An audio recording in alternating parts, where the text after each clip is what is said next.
Good day. Good day from Leatherhead. Sitting here with Vitaly having London Essence tonic water. I thought I would tell you about the coronation because I don't want to type as much as what happened. Really interesting day. I have a bruise. Got an American flag and a British flag. So this is what happened. We got up at 5:30 and we went by train to London with the thought, at least my thought, was that we were going to go to Hyde Park, which had a lot of different screens. But it's away from everything, right? Yeah. It's kind of away from the action. But honestly, I didn't think we were going to see much of any action anyway. So I thought a screen would be good. We get there, and because it was raining, I think a lot of people decided, I think I'll just stay home and watch it on the telly. It was really raining. What's that? It was really raining. It was really raining. Yeah, it was not just a drizzle. I mean, it was, off and on all day, sort of drizzly, but there weren't that many people on the train, which was a surprise to me. Was it a surprise to you? Yes, like we were passing a bridge. Yeah. There was no one on the train were passing, there was no one on the train. Right. My expectation were that there will be so many people that we're gonna leave Waterloo and we'll stuck in a queue. Yeah. So we get to Waterloo Station, and there was nobody there. There were some, nobody there. There were people there, but there were a bunch of, military guards doing their processions, marches. They were on their way to the big procession. And other than that, then we crossed Waterloo Bridge with no problem, get to the other side, and Vitaly says, let's go to St. James Park and check it out. And if we can't get in, we'll go to Hyde Park. Well, we did get in, and we got in about a half an hour before they closed it, would you say? 1 hour before. 1 hour before they closed the park. And there just weren't, there were people, but we got down to very close to the screen. But that screen happened to be right beside the procession route. Mall. The mall, yeah. So we get there, we get our seats, and we were sitting down much of the time, even though it was raining. And there were some issues with people's umbrellas that we had to have a few. John had a few arguments. No, they weren't big arguments. I was just being, it was so funny because everybody's sitting there taking it. And I was like, hey, could you sit down? And everybody, yay, yay. Clapping and screaming. Clapping and screaming because the rude New Yorker got up and talked. But, so we see the procession on the screen leaving Buckingham Palace, the carriage, and there it is. We had a little bit of trouble seeing it going from Buckingham Palace to Westminster, but only because the crowds were still pretty thick then. And then everybody passed, and we stayed at the screen and watched the whole coronation. I do have to tell you a couple things that I was interested in. When Charles appeared, the place went crazy. The whole park just cheering.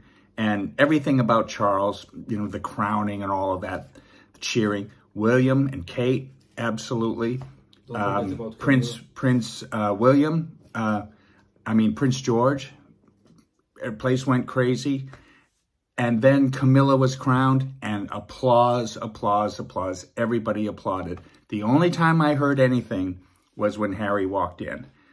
Boo. Make of that what you will. Then at the end, we went back to the mall, and here he comes, followed by Anne, followed by Kate and William and the kids. And we were much closer this time. Why? Because people left, I guess? Or what? There was really lots of people. We were standing there. I look around, there was lots of people shivering. It was cold, like with thin jackets, in shorts, in t-shirts. And I believe those people left. Lots of people because it was, it was a cold rain, but Vitaly had a fleece that I wore under a rain jacket that I bought yesterday. And I, for once, I wasn't cold here. So that was good. But a lot of other people were cold, and they just left. So we got up fairly close to the carriages. You could see Camilla, I mean, you could see everybody very close, very easily.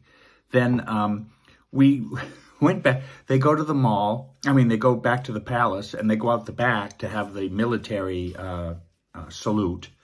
And Vitaly's like, let's go down the mall. And I thought, oh, I don't know. You know, are we going to even get anywhere close to that? Looks like a madhouse. Looks like Times Square on New Year's Eve.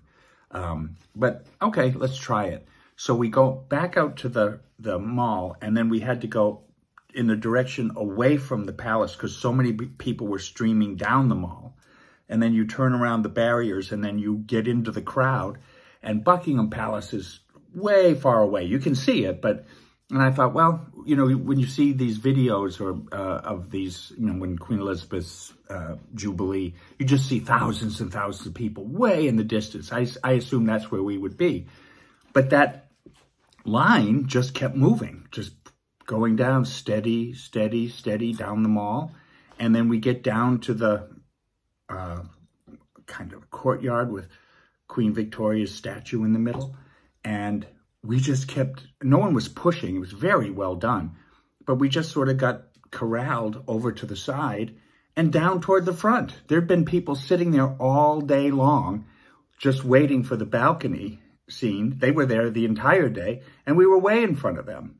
So, gosh, that was unbelievable. You could just see the whole royal family up there. And Vitaly says, if we don't see them after being in this crowd, it's going to be a little... irritated, but we did see them. We actually just kind of accidentally found ourselves in really great places the whole time. So what a great day. I mean, I think a lot of you had fantastic views too, because you watched on television, but we did too.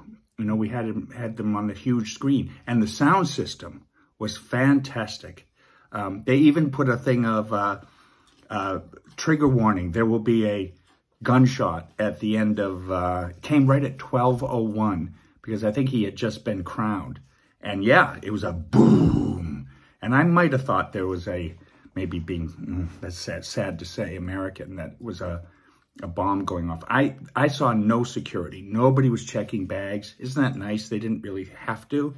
So that was great. I was really surprised that there was like, I was thinking they will be like at least looking into our bags and doing something. There was nothing. Nobody looked in any bags. There were no barriers. You didn't. Did you see any I mean, apart from the mall, there were no kind of like checkpoints and all of that stuff. I think there were, because once, I don't even think there was capacity reached in the parks. I think what happened was they would, you know, at a certain time, they would just shut the park, and that whoever was in stayed in, whoever was out couldn't get in.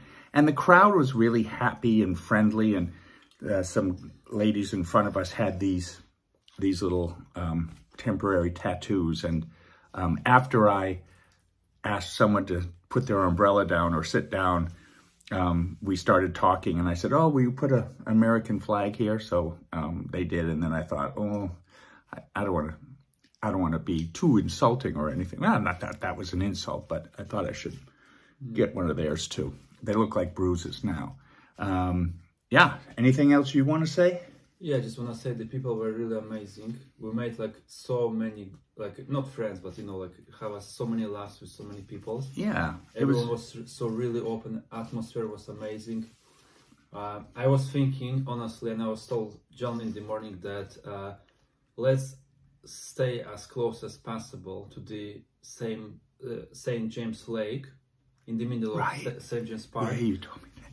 Just in case there will be a stampede and everyone will be pushing, trying to get to the Buckingham Palace. You did tell me that last night. Like let's prepare for a stampede. We'll run into St. James Lake. Yeah, and amazingly, there was lots of people.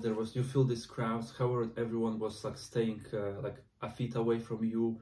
No one like was pushing you. I never felt pushed. Yeah. I never felt ordered around. I mean, the crowd control was unbelievable. They had, I'm going to say, thousands of people helping, standing everywhere you looked. There was somebody that could direct you to the right place to go, and that was great. And then when we were in front of at the procession, there were a lot of kids, and parents were putting their kids on their shoulders, and we were like, rightfully so. I mean, it's nice for me to see that, but it's really nice for a child to see his king. for the first time, and you know, and have that memory. But even there, they were great. They would, this guy in front of us says, "I'd like to put my son on my shoulders, but I'll stand behind you." So I put my iPhone up so he could watch what we were seeing on my iPhone screen. So that's the kind of crowd it was. They were really fun and happy and festive. And I didn't see one protester, did you? No, I didn't. You know, they heard about, "Oh, not my king." They were going to have signs and screaming and hollering and disrupting things. Never saw one single thing. Everybody was very happy to be there. So, yeah, so that's 10 minutes of telling you what was going on. I think that's enough. I just didn't want to sit and write every detail. So, anything else? Nothing from me. Yeah, it was, I just want to say a big thanks for John that he came to the United Kingdom, because if not him, I would never go there. And if not for him, I wouldn't have gone. But this was a really complete spur-of-the-moment trip. I didn't really expect to be coming here. But two days before, I was like, yeah, I'm going. So thank you to Vitaly for having a place for me to stay and for going, you know, because a lot of people would have seen that rain and said, nah, I don't want to do that. So, but it's London. Of course it's going to rain. What did anybody expect? So, okay. Tally ho. Bye.